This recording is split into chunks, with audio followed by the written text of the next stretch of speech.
আমরা এবার আলোচনা করব ফটো তড়িৎ ক্রিয়া বা আলোর তড়িৎ ক্রিয়ার কিছু শর্টকাট টেকনিক যেগুলো থেকে আমরা উত্তর করতে পারবো।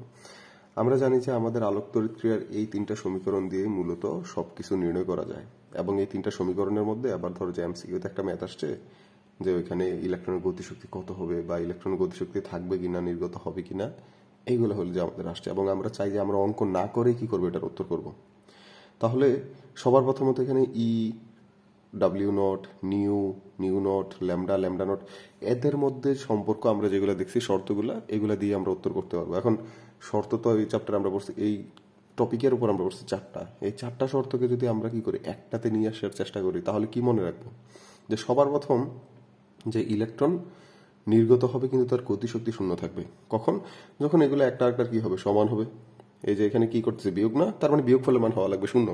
সুতরাং আমরা বলতে দিতে পারি যদি আপতিত আলোর শক্তি কি হয় ডাব্লিউ নটের সমান, কম্পাঙ্ক এটা সজন কম্পাঙ্কের সমান, তরঙ্গ দৈর্ঘ্য সজন তরঙ্গ দৈর্ঘ্যের সমান হয়, তখন কি হবে ইলেকট্রন নির্গত হবে কিন্তু তার গতিশক্তি হবে শূন্য।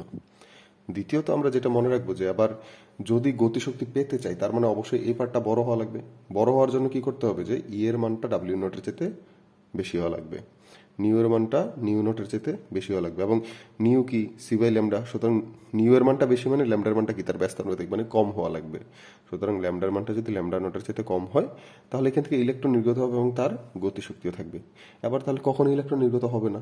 যখন তার উল্টা শর্ত হবে।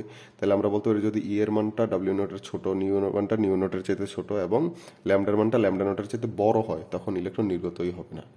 এই শর্টকাট টেকনিকগুলো অ্যাপ্লাই করে আমরা কি করতে পারবো, আমরা হলো যে সহজে ম্যাথের উত্তরগুলো দাগাইতে পারবো।